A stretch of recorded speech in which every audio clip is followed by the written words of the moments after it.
자, 교재는 523페이지.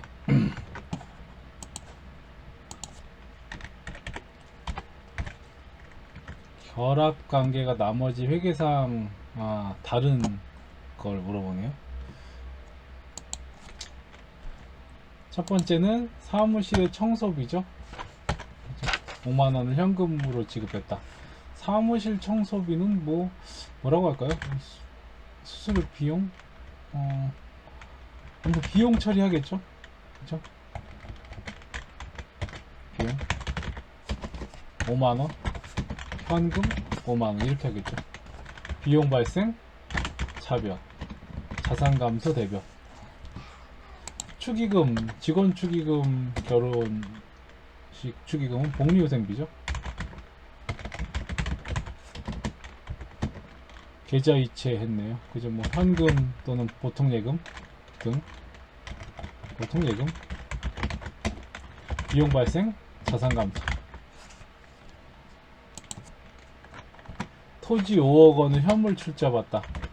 토지 5억, 회사 입장에서 투자 받은 거예요. 자본금이네. 그러면 자산 증가, 자본 증가네요. 답은 3번. 관리비 현금 지급했다. 관리비 비용 대변의 현금. 비용 발생 관리비인데 관리비라고 부르는 관리. 자산 감소. 1번에 3번.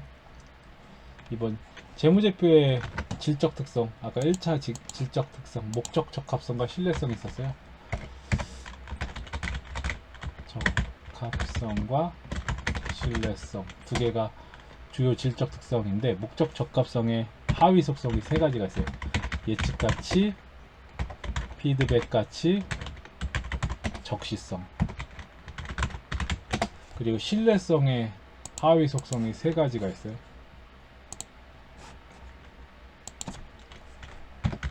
검증 가능성, 표현의 충실성, 중립성. 이렇게. 그래서 목적 적합성에 옳지 않은 것, 객관적으로 검증 가능해야 된다. 답은 2번이에요. 이건 신뢰성과 관련된 거예요. 예측 가치, 피드백 가치, 그리고 정보 이용자들의 의사결정 목적과 관련이 있어요. 이게 목적 적합성이죠. 그죠? 답은 2번에 2번. 얘는 검증 가능성은 신뢰성의 하위 속성입니다. 외우셔야 돼요. 그리고 목적 적합성과 신뢰성은 상충합니다. 자, 감가상각비 방법은 가장 대표적인 게 정액법. 취득 원가에서 잔존 가치를 뺍니다. 이걸 내용 연수로 나눠요. 매기 똑같은 금액이 감가상각돼요. 정률법. 취득 원가에서 감가상각 누계액을 빼요. 여기에 상각률을 곱합니다. 지금은 이제 정률법을 물어봤잖아요. 취득 원가는 1,500이고 전기말까지 누계액은 감가상각 66765,000이죠. 여기에 상각률 0.451을 곱하면 돼요. 이렇게. 그 취득 원가의 잔존 가치는 필요 없죠. 내용 연수도 필요 없네요. 그러면 계산은 카톡 1500에서 6765000 요 금액에 0.451 0.451 이렇게 되죠. 감가상각비는 3번에 3번. 4번 유동성 배열법에 따라서. 유동성 배열법이라는 건 유동자산을 먼저 가깝게, 그 다음 비유동자산, 이렇게 배열하는 거예요. 유동자산은 당좌자산이 있고 재고자산이 있죠. 그러니까 당좌자산이 먼저죠. 그 다음 재고자산, 그 다음 투자자산, 비유동자산, 무형자산, 무형자산, 기타 비유동자산, 이렇게 배열하라는 거예요. 그래서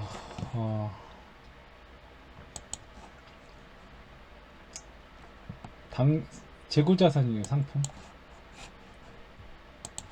선급금은 당좌자산입니다. 선급금이 제일 먼저, 그 다음 재고자산 상품, 그 다음 투자자산은 없고 건설 중인 자산이 있네요. 건설 중인 자산. 그리고 기타 비유동자산에 임차보증금 있어요. 그래서 그렇게 나열된 건 답은 4번입니다. 임차보증금이 맨 마지막이어야 돼요.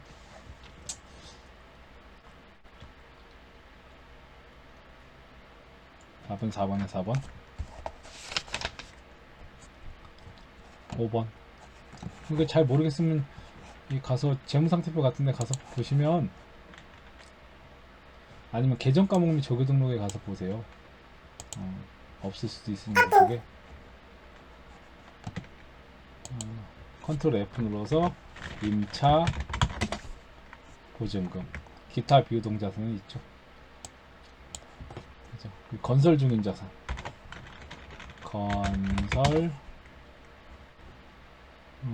건설 중인 자산은 이 회사는 이 프로그램은 없네요. 건설 용지만 있네.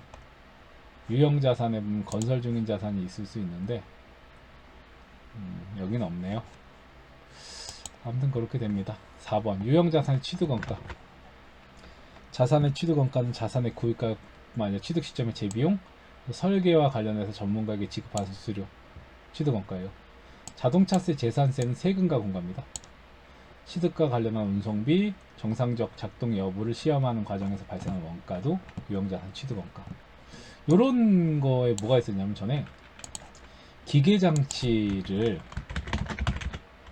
시운전비가 있었어요. 휘발유 가격.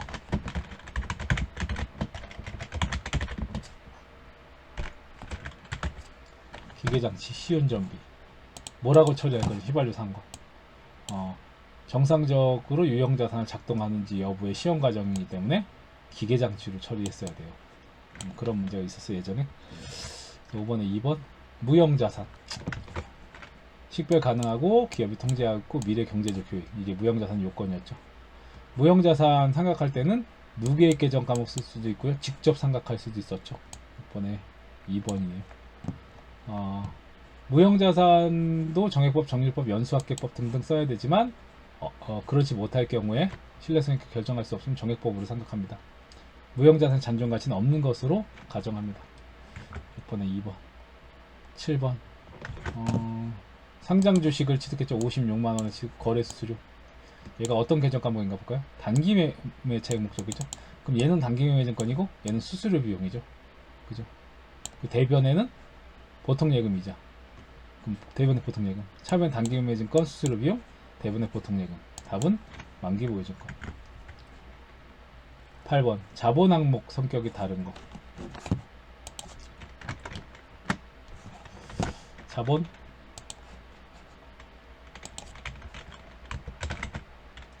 는 자본금, 발행 주식 총수, 액면가액, 보통주자본금과 우선주자본금이 있어요. 자본잉여금, 주식 발행 초과금, 감자차익, 자기주식, 차분이, 이런 것들. 자본조정, 주식 할인 발행 차금, 감자차익에 반대 감자차손, 자기주식 처분이익에 반대 자기주식 처분 손실. 자기주식도 자본조정. 그리고 기타 포괄 손익률에서 하나 기억하라고요? 텐션 떨어져. 매도가능증권, 평가손익, 이익잉여금은 법정적립금이 이익준비금, 그리고 임의정리금. 이렇게 그 성격이 다른 것. 감자 차익 자기 주식 처분 이익 주식 발행 초과금은 자본잉여금. 자기 주식은 자본 조정. 답은 8번에 1번. 9번. 원가는 발생 형태에 따라서 고정비와 변동비로 구분한다. 나눌 수 있다. 그죠? 변동비, 고정비. 추적 가능성에 따라선 추적이 가능하면 직접비, 불가능하면 간접비. 직접 재료비와 직접 노무비를 합쳐 땡큐. 가공원가가 아니라 직접 원가라고 하죠.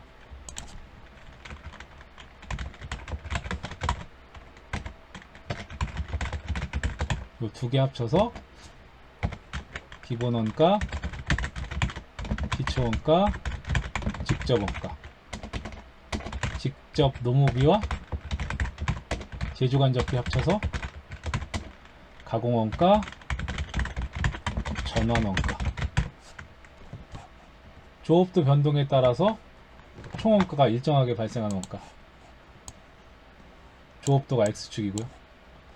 몇 개를 만들던 10개를 만들고 20개, 30개, 40개 만들도 원가가 고정되어 있어요. 이런 걸 고정원가라 그래요. 5가지 기억하시라 그랬죠. 감지 세트표, 감가, 삼각비, 지급, 임차료, 세금과 공과, 특허권 사용료, 보험료, 감지 세트표. 보조 부문의 원가를 제조 부문에 배부하는 방법 3가지. 지금까지 저랑 같이 한 영상을 다 들었다면 이제 조금씩 개념들이 반복된다는 걸 알 수 있어요.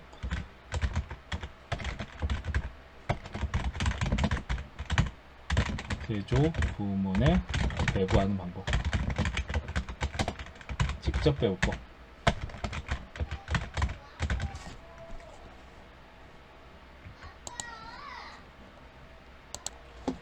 보조 부문의 원가를 제조 부문에 배부하는 방법 3가지.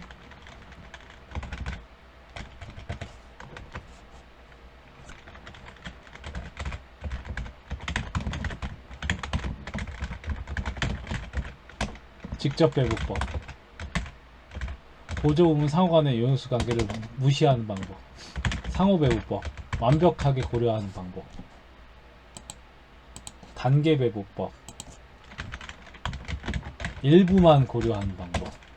그래서 가장 정확도가 높은 건 상호 배부법. 그 다음 조금이라도 배부한 단계 배부법. 답은 10번에 3번. 11번. 개별 원가 계산은 다품종 소량 주문 생산 방식에 적합해요. 그래서 주문 생산, 소품종 대량, 이건 종합 원가 계산.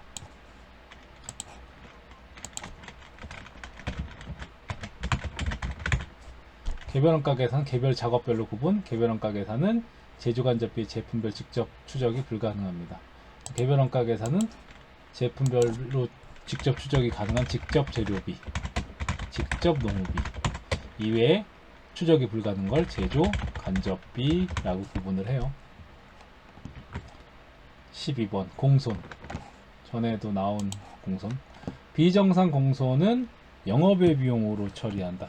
자, 공손은 크게 2가지로 나눠서 정상 공손은 제조원가, 비정상 공손은 영업의 비용. 이렇게 처리를 하는 거죠. 제조원가. 제조 과정에서 불가피하게 발생한 공손 제조원가. 그게 정상 공손 얘기하는 거예요.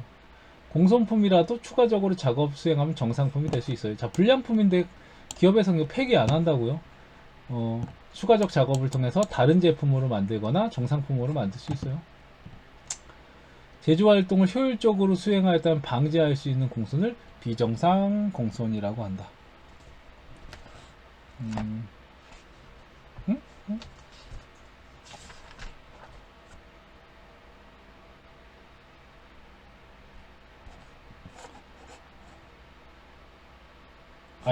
죄송합니다. 얘가 틀려져, 얘가. 안 되지, 그치? 공손품은 우선 품질이나 규격이 미달하는 불합격품이잖아요. 그죠? 그래서 품질이나 규격이 미달하기 때문에 이제 막 지금 너무 졸리니까 이제 막 헛소리 해야 되네. 품질이나 규격이 미달하는 불합격품이기 때문에 재작업을 한다 해서 정상적 제품으로 만들 수는 없죠. 그죠? 답은 그래서 3번이 됩니다. 제조활동을 효율적으로 수행했다면 방지될 수 있는 공선을 비정상 공선이라고 한다. 문제가 좀 이상하긴 한데 아무튼 12번 3번 13번 세금계산서 옳지 않은 것. 세금계산서는 재화나 용역의 공급 시기에 발행하지만 월별로도 합계할 수 있어요. 이걸 월합계 세금계산서라고 합니다. 영세율에 대해서 영세율 세금계산서 발급할 수 있죠. 16수출은 직수출은 세금계산서 발급 의무 없지만 내국신용장 구매 확인서에 의해선 영세율 세금계산서 발급. 재화를 수입하는 사업자는 수입세금계산서 발급해야 된다. 수입하는 자는 세금계산서를 발급해야 되는 게 아니라 수입세금계산서를 받아야 되죠. 그죠? 수입세금계산서를 발행하는 자는 세관장입니다. 세관장. 답은 3번. 수입하면 세관장이 수입세금계산서를 발급하는 거죠. 세금계산서 필요적 기재사항 착오로 잘못 적으면 수정세금계산서 발급할 수 있습니다. 그래서 우선 필요적 기재사항 다시 공급하는 자의 사업자 등록번호, 상호 또는 성명. 2번 공급받는 자의 사업자 등록번호. 세 번째 작성 연어류. 이게 공급 연어류를 잘못 나온다고요. X 오답이에요. 그러면 공급 연어류면. 그리고 네 번째가 공급가액과 부가가치세.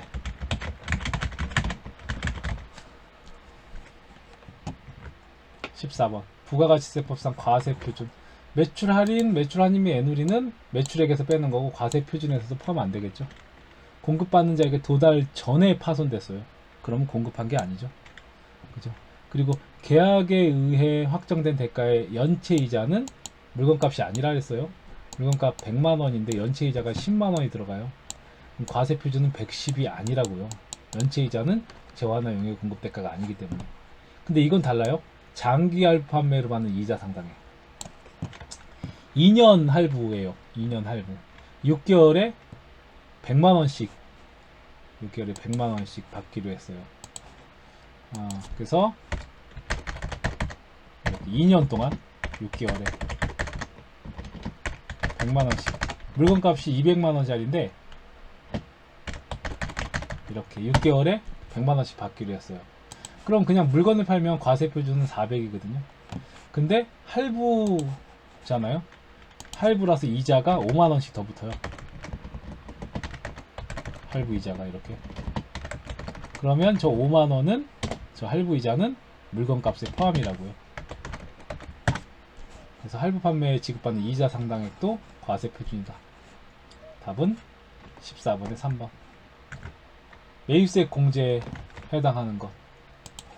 사업 무관한 거 안 되고 접대비 안 되고 면세 안 되죠. 답은 1번. 자기 사업에 사용하기 위해서 수입한 재화의 부가가치세. 55 수입으로 매입세 공제 받잖아요. 수입. 55 수입. 부가 대급급 나오잖아요. 매입 매출표에. 답은 15번에 1번.